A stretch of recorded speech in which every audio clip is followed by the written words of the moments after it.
Good afternoon, everyone. Great. Let me start by thanking the organizers for giving me this opportunity and inviting me. More so because, because of this, today I've had the privilege of listening to Dr. Deepa Malik, such an inspirational story. This is the first time, unlike some of the others here, this is the first time I'm listening to her speaking, which is absolutely wonderful. And that kind of, as she was speaking, I was listening because the topic given to me was inclusion and diversity, and parts of it which she touched upon so eloquently. And I was thinking, okay, she has said it all. This is a new India which embraces diversity and inclusion, so what am I going to speak? But let me try. Friends, in recent years, in many countries, we have noticed that a number of people actually leaving, resigning their jobs and quitting. In fact, there is a figure that just alone in 2021, over 47 million people in the US actually resigned from their job. So there have been a lot of studies and research done on why is this happening. One reason which came about was could it be because of COVID? People now want more work-life balance. Could it be because they're afraid of returning back to work during COVID? But data also shows that even before COVID, this trend has been happening not only in US, in other countries as well. So this is something which is strange. And when we actually look into the data to see why this has been happening, and there lies the crux of the matter. It all links back to workplaces respecting diversity and inclusion. People are leaving when they are not being respected, when they don't feel included. And this is a trend which is happening all over the world. As a result, now there is more and more need for the organization to be socially inclusive, respect diversity, to bring it out in their policies and make it as part of their organizational mandate as well. So what does it take for an organization to be inclusive? What do we mean when we say that, it's an organization that embraces diversity? Organizations become inclusive and embrace diversity when they put people at the center and front. And that's what it takes for the organization to be diverse and inclusive. Let me try to unpack you this a bit further. Now, fortunately, we are seeing more and more women entering the workforce, which is great, fantastic. But if you look at the data a bit closely, you are seeing that most of these women who are entering the workforce are actually lower or at maximum middle level in their organizations. We are actually finding there are actually very few CEO or top level positions which women are holding. So a critical question is that why is this happening? What could be the reason? One obvious answer is women do not reach the top of the organization because they have to balance their family and work life.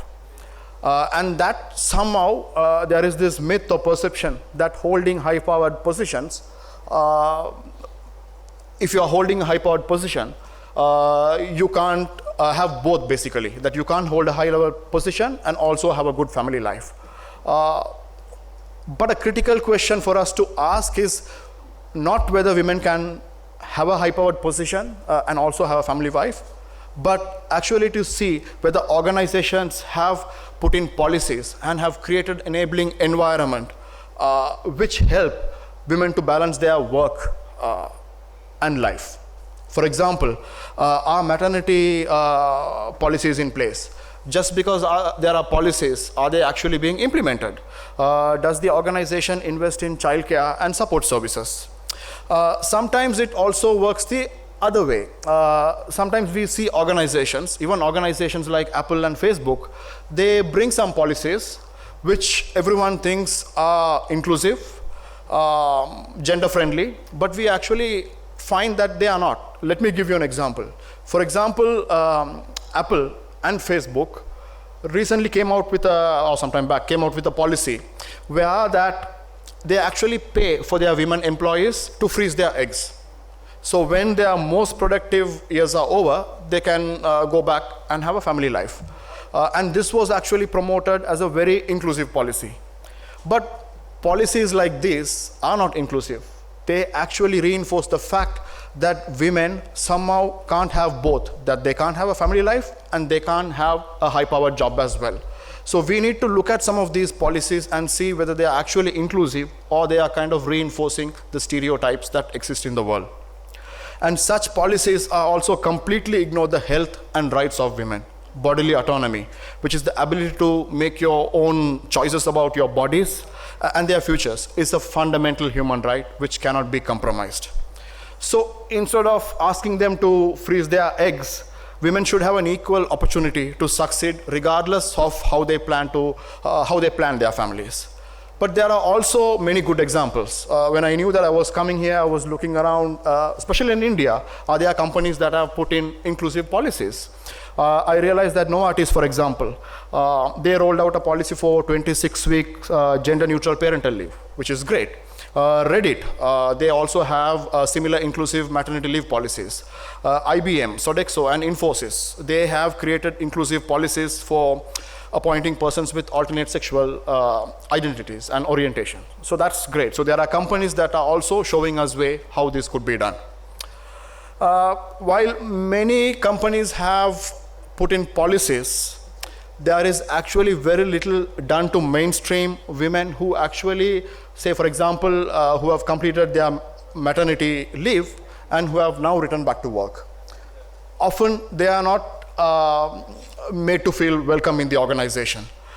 So it's time that organization mandate handholding and monitoring support to women returning from maternity leave to mainstream them back into the system. Gender is of course one very important aspect of being inclusive and diverse, but that's not the only aspect. I am actually, although I have a very Indian name, I always joke with my colleagues saying my name is more Indian than most Indians, Sriram Haridass, but I'm actually a Sri Lankan. Coming from Sri Lanka, I'm always amazed by the size and diversity of India. You travel for 2-3 hours, you are encountering a completely new language, a different weather, a different culture, a different cuisine. So it's great, coming from an island nation. So for me, this is fascinating. It really is incredible India. But I always say any organization that calls itself a pan-Indian organization. We are saying, for example, we call ourselves UNFPA India. So I'm not UNFPA Delhi, although I'm based in Delhi. Ideally, in an ideal world, our staff makeup should reflect that of India itself. But unfortunately, the sad reality is that it is not. In a country where there are 1.4 billion strong population, that speaks more than, I think, 450 languages. Diversity not only means having more female workers, but also having employees and staff from different cultural, different linguistic, different religious, and different socio-economic backgrounds, of different sexual orientations, and people with different physical abilities. So let us not forget about people with disabilities who face incredible challenges every single day. I will not go into that because we heard from Dr. Deep Malik, but that's also an important way of bringing diversity into workplace. The workplaces must strive to be inclusive, including for people with disabilities. I talked about the Indian organization, how they need to be kind of diverse, inclusive. I'm coming from the UN. We stand by these values. If you take out the UN Charter, there are values, there are about being diverse, respect for culture, everything is there. But if you ask me, if my own organization, whether that reflects the makeup of India, unfortunately, my answer is no. So even in a UN organization, we face the same situation. We have excellent staff members, some of them who are here with me today, delight to work with, very high quality technical knowledge. The government is always looking up to them. But looking at my staff, my own staff, Delhi and in the States, I see, for example, very few people from northeast of the country. There are hardly anyone from a tribal background. Why is that? How can we, bring those diverse people into our offices? This is something we are discussing and grappling with on a day-to-day basis. Let me give you another example. I'm glad Dr. Deepa Malik is also here. A few years back, maybe 3-4 years back, there was an opportunity for me, there was an offer made by another different UN organization that, we have a position which is kind of mandated for people with disabilities. You don't have to pay a single dollar or a rupee. The person will be given to you free of charge. You just need to give them a workspace. And we have been talking about how to bring in more diversity in our workforce. So when I saw this, when I got this email, I was like really excited. Great, let's go for it. Why not? I immediately called my team and I said, yes, let's do it. What do you think? In the next 2 minutes, I got about 15 reasons why that is not a good idea, frankly. It ranged from, we are in the second floor, we don't know what kind of disability is, person will not be able to, climb up the stairs, there is no disability-friendly bathrooms here. And I looked at my team and I said, you are giving me 15 reasons why it can't be done. Give me 2-3 reasons how it can be done. And that's the mindset change all of us need to have. But I am happy to say that, slowly things are changing. Slowly. It's not at the pace that, we want it to be, but things are slowly changing. We have now many UN organizations. Unfortunately, UNFPA India is not one of them, who have now incorporated people with different gender identities, alternate gender identities, people who have disabilities, and I'm hoping that soon UNFPA India will also have a more diverse staff force as well. One thing I'm trying to do from my side is to see whether we could institute an internship program, for example, targeting at young people from disadvantaged backgrounds, especially from tribal areas. So that is something that we are doing. The other question that some of you might sitting here might be wondering is why do we have to be kind of diverse? You are looking at your room, okay, you have kind of middle-aged man from a particular geographical area. We are doing well, our business is thriving, profits are going up. What is the need for us to be more diverse? Why do we make that extra effort and go out and bring someone? Diversity actually makes a lot of business sense as well. By opening up your staff pool, you are bringing in new talent, new ideas, things that you might have missed. And now we are living in an era where that business are expected to be socially responsible as well.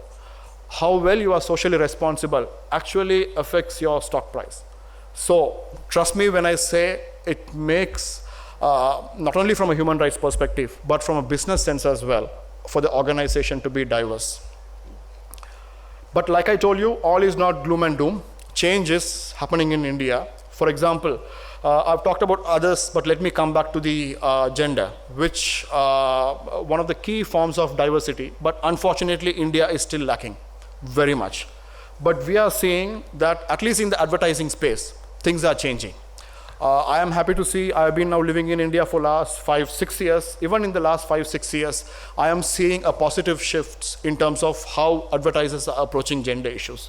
So that is something that I'm really grateful to see, and I hope this trend will continue. Let me just take a minute to show you one particular clip, which is from, I think, Tanishq, that agency. So if we can just play that clip for a minute. Let's see. 6 years in sales at Texco International. Great company, Radhika. And 14 months at Life Bootcamp Corp. Never heard of that one. That. It just landed on my lap.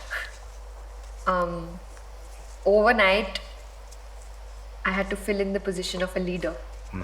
Tell me more. Well, I had to train a complete newbie. मुश्किल था. sometimes you just learn on the job. So, what was that learning? Following my instincts. Seniors naturally advice देते थे. Try this, do that. सुनती थी, पर खुद के decisions को trust करना सीखा. Then, why just 14 months? अब मेरी team independently manage कर रही है. So I'm ready for this. ऐसे भी वहाँ से I'll never really go off duty. Sorry, I'm a little confused.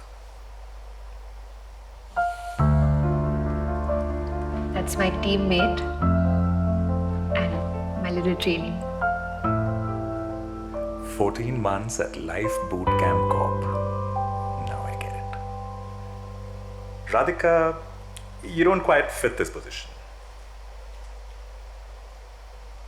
Given your experience, you're ready for something bigger. With us. We'd love to talk.